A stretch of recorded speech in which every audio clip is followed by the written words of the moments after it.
My daughter asked me to move out of her house because her in-laws were visiting and she didn't want them to meet me. She said, "I love you, Dad, but I don't want my in-laws to know about your failed business. You can go and sleep in a motel for the next 2 weeks." I left, but what happened next changed everything. I will tell you how it all unfolded. First, let me quickly thank you for your continuous support. This means a lot to us. If you enjoy the stories we share, kindly subscribe to this channel. It will be great if you can leave a comment on which city you are watching from. We might just give you a shout out in our next story. Today's special shout out goes to Annie Dawson from New York. We are glad you enjoy our stories. Now let's go deeper into the story. I never planned to live with my daughter. Not really.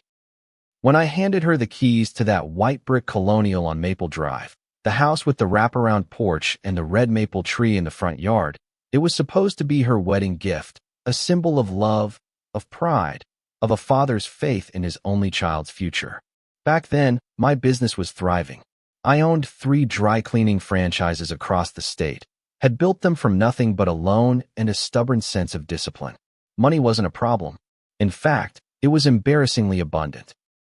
I used to laugh with my accountant about the monthly statements. "Too much in checking again," she'd say. "Guess we better move some of it before it breeds." I bought that house outright. No mortgage, no strings. It was in my name until the day she married Adam, and then I had it transferred over to her, clean and final. I didn't want them starting out with debt. My daughter, Kayla, had always been the cautious type, a little too concerned with appearances, but I figured marriage would mellow that out. Adam seemed like a good enough guy. Clean haircut, firm handshake, not much of a talker but respectful. Still, I didn't know him like I knew her, and I was betting on her more than him. The house was my way of saying, "I believe in you." But it was also my way of stepping aside, making space. That all changed 2 years later when my business crumbled like a sandcastle in the tide. A fire gutted one of the stores. Insurance barely covered the damage. The other 2 limped on for a while, but I couldn't sustain them without the revenue from the first. One bad quarter turned into 2. Employees left. Bills piled up. Eventually, I sold what I could, laid off the rest, and signed over the remnants to a larger company that paid pennies on the dollar. It felt like watching my life's work be tossed into a clearance bin. I didn't tell Kayla the full story at first. I just said I needed somewhere to stay for a little while, until I figured things out. She didn't hesitate then. Said yes. Said, "Of course, Dad, this is your home too." For a while, it was okay. I stayed in the upstairs guest room, cooked most nights, helped fix things around the house. Adam was polite, if a bit distant. We never got too close, but we didn't need to. I thought we had a quiet understanding. He'd leave for work in the morning, I'd nod from my coffee, and we'd both move through our routines like ships in calm water. Kayla was busier now, working part-time and managing her small marketing business from home. She smiled, asked how I was sleeping, sometimes brought me coffee. It wasn't warm exactly, but it felt like family. Then came the Thursday morning that shattered that illusion. I was sitting at the kitchen island, still in my robe, flipping through an old trade magazine.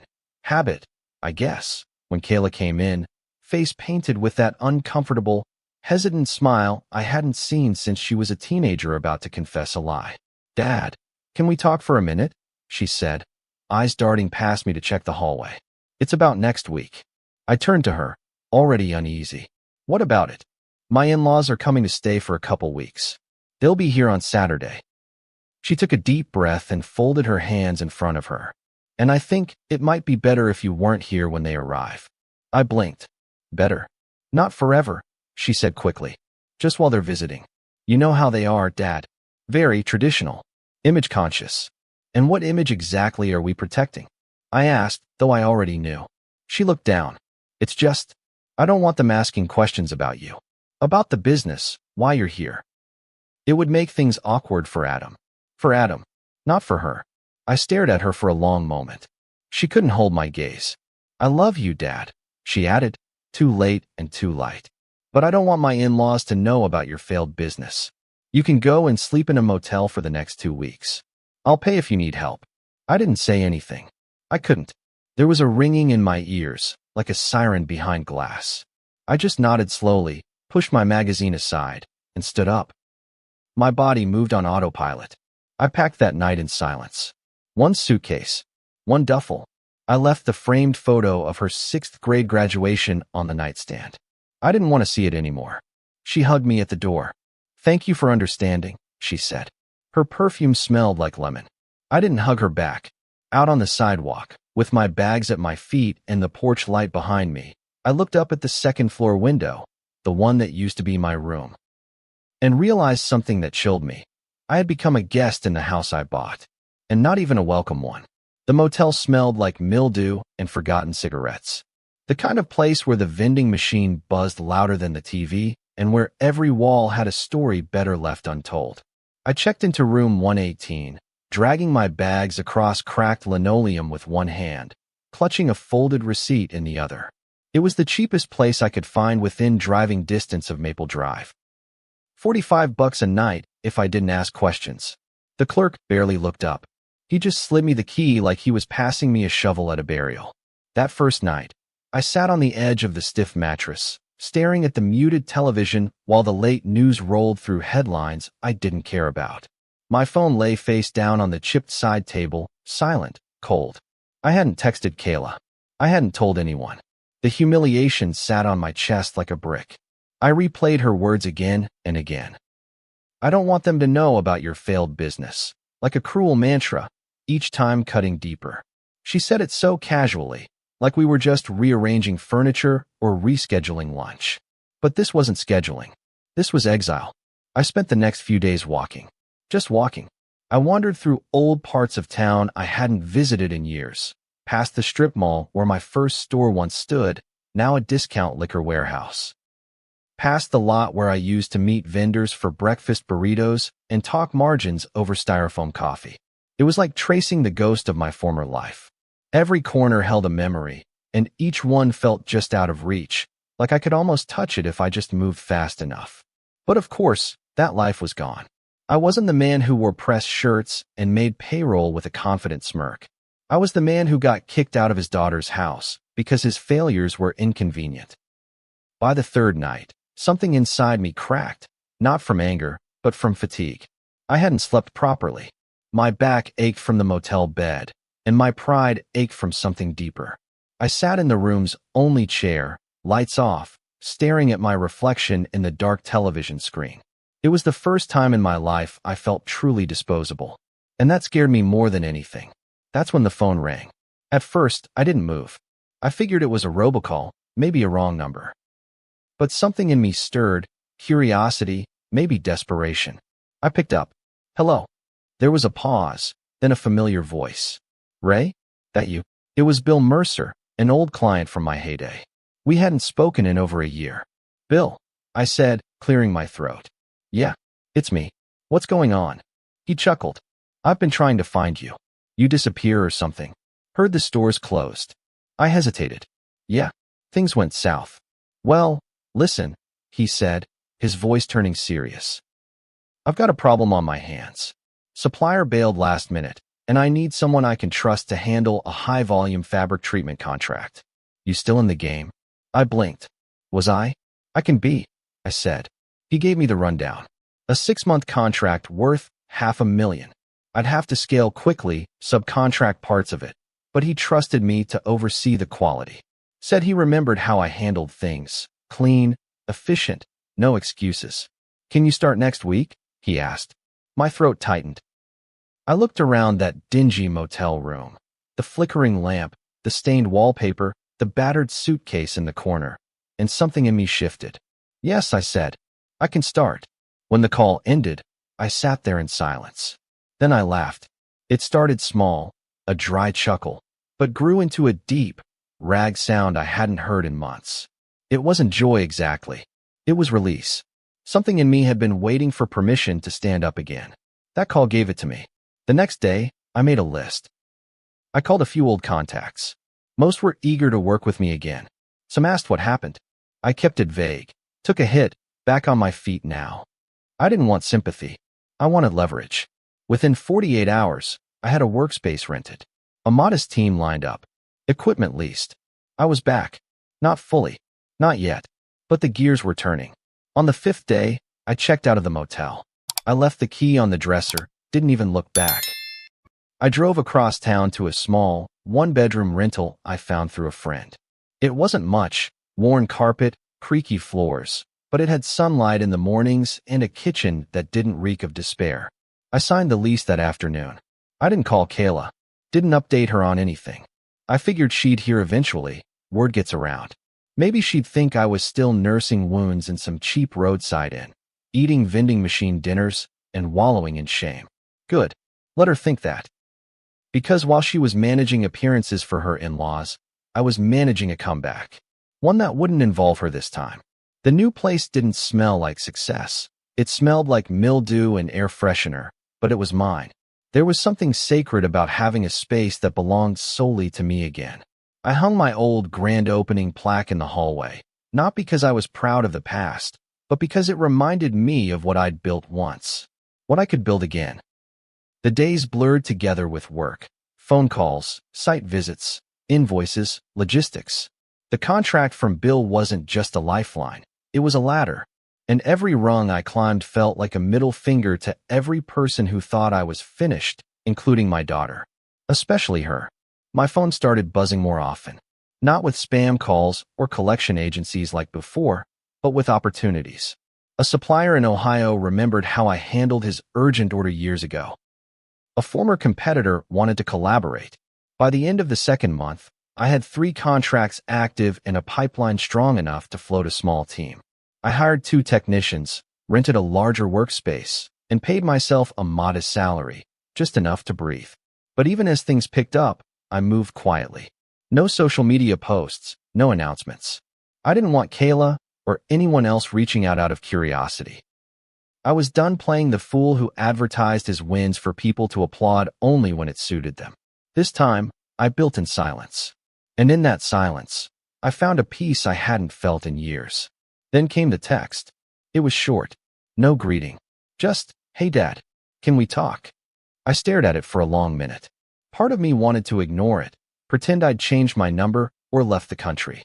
But curiosity got the better of me. I replied with one word, "Sure." She showed up the next evening. No warning, just a knock on the door of my rental. She looked thinner, makeup hastily applied. The smile she forced felt brittle, like it would crack if I stared too long. "Wow," she said, stepping in. "Didn't expect you to be here. I thought you were still at the motel."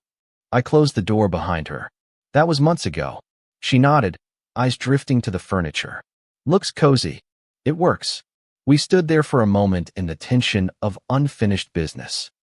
Then she sighed and sat down on the couch like she belonged there. I stayed standing. "So," she began, "Adam lost his job 2 weeks ago. His company downsized. We've been struggling. Mortgage is behind. Credit cards are maxed. We're not in a good place." I waited.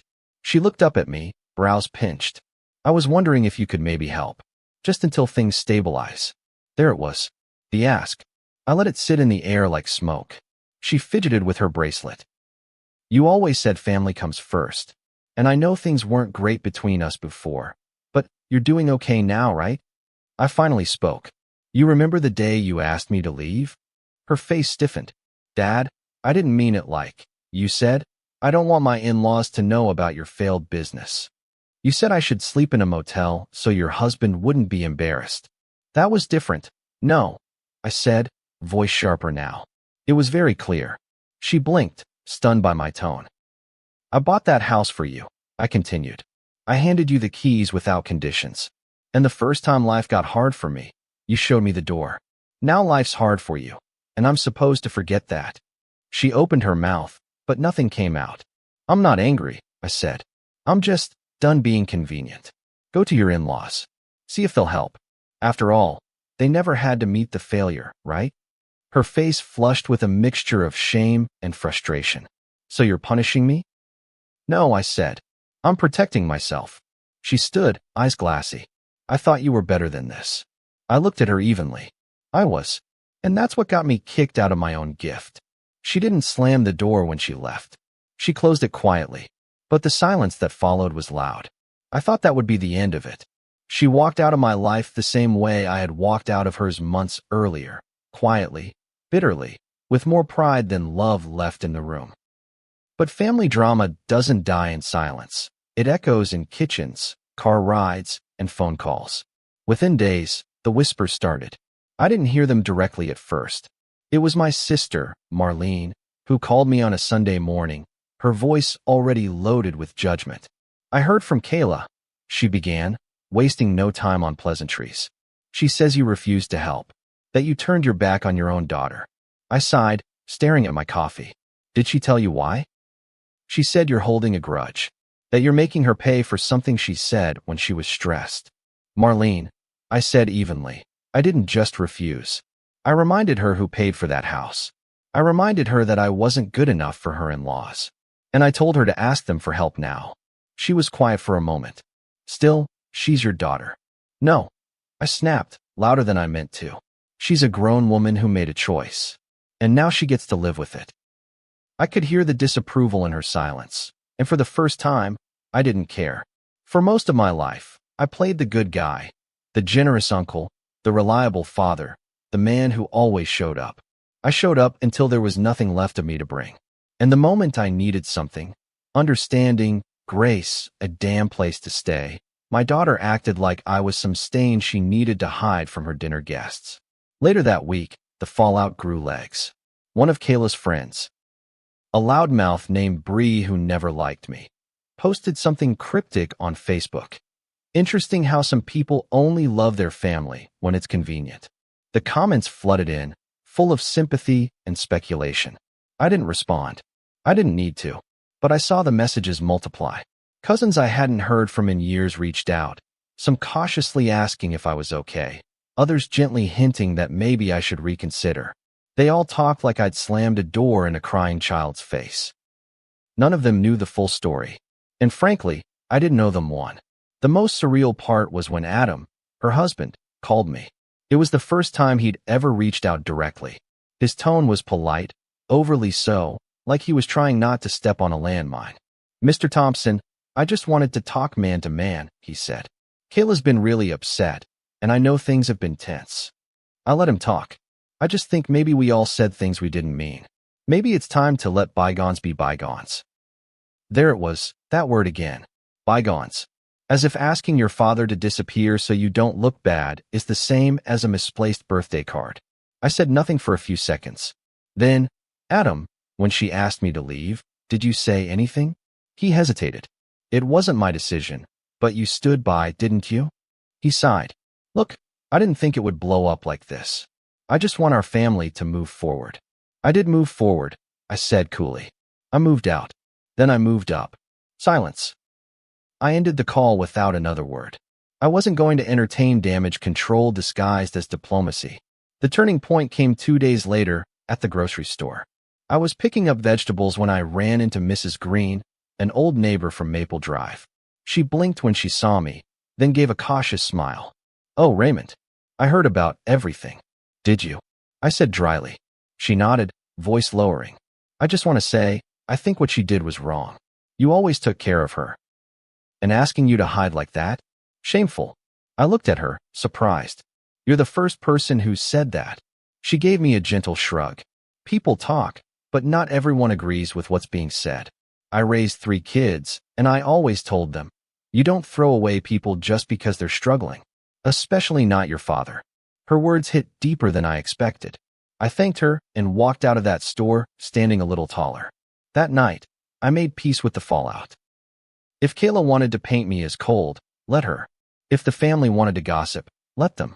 I had no energy left for reputation management. I had a business to run, a life to rebuild, and, finally, a boundary that wasn't up for negotiation.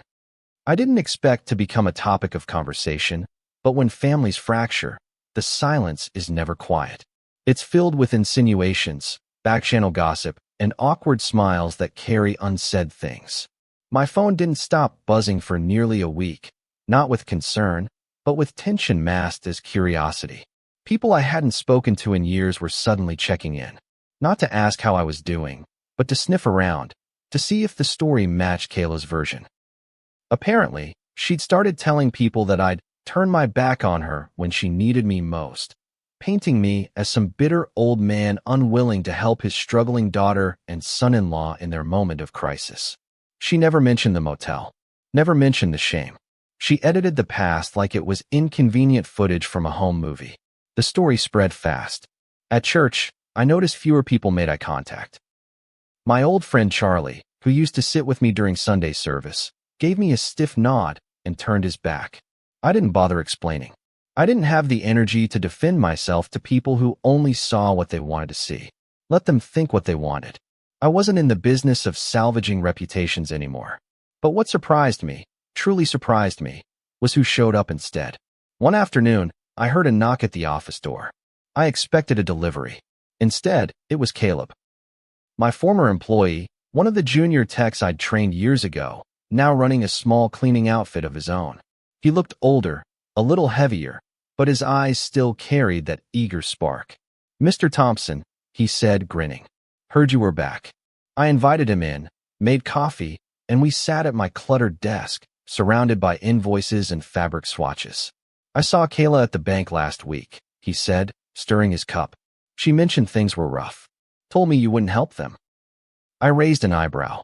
Then she kind of rolled her eyes, like you were punishing them. He chuckled.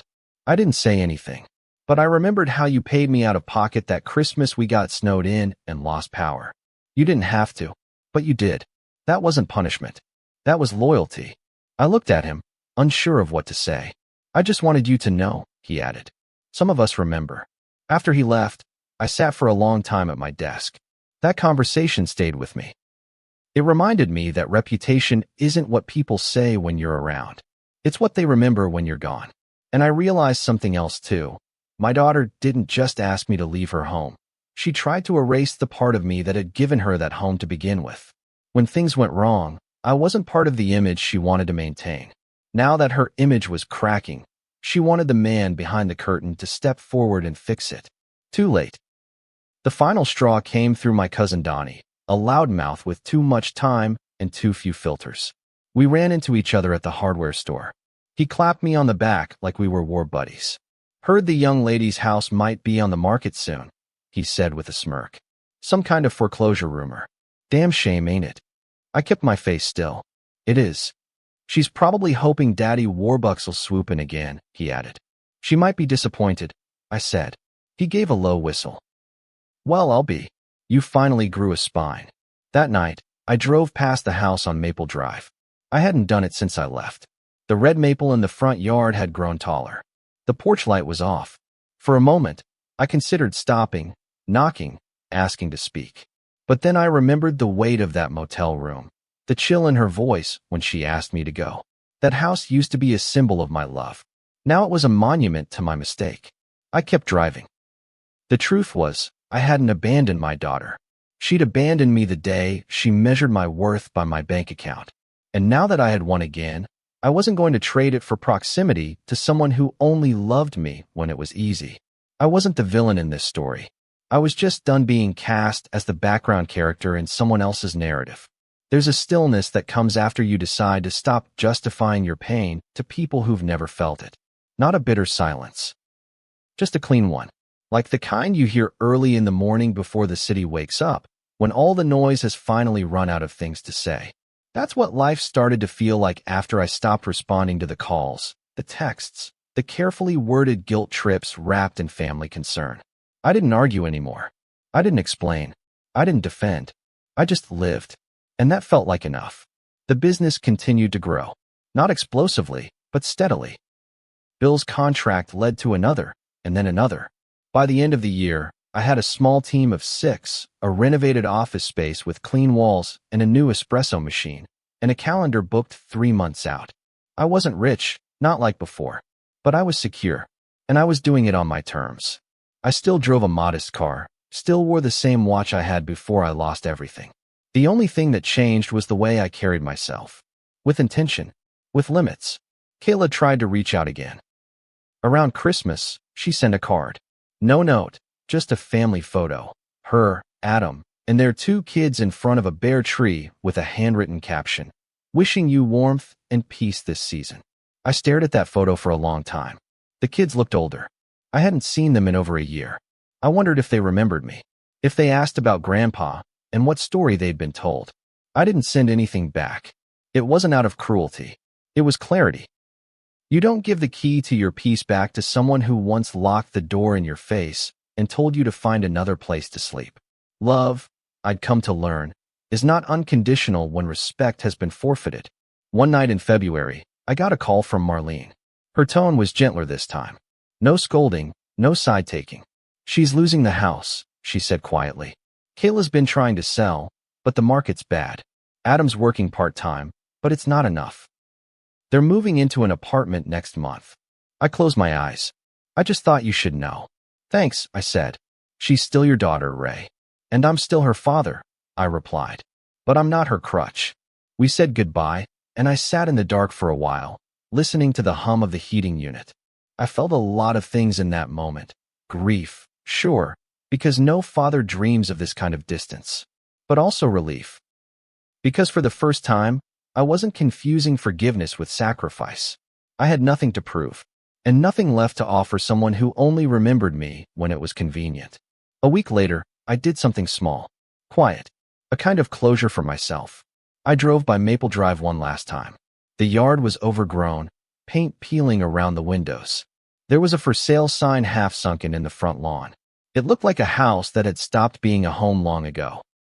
I parked across the street for a few minutes, hands resting on the steering wheel, and just watched. I didn't cry. I didn't get angry. I just let the memory settle, who I had been, what I had given, and where it had led. Then I drove off and never looked back. Sometimes people ask if I've spoken to Kayla since. I usually just say, we're in different places. It's true. She's rebuilding in her way. I'm healing in mine. I hope she finds peace. But she'll have to find it without my wallet, without my silence, and without my self-worth tied in a bow on her doorstep. I didn't stop loving her. I stopped letting that love be used as leverage. If this story struck a chord, if you've ever had to choose between keeping the peace and keeping your dignity, then you know how hard that line is to draw. But sometimes, the most loving thing you can do is walk away. If you felt this, like the video, subscribe for more stories like this, and drop a comment below. Have you ever had to set a boundary with family? I read every single one. Let's talk about it. See you soon in the next story.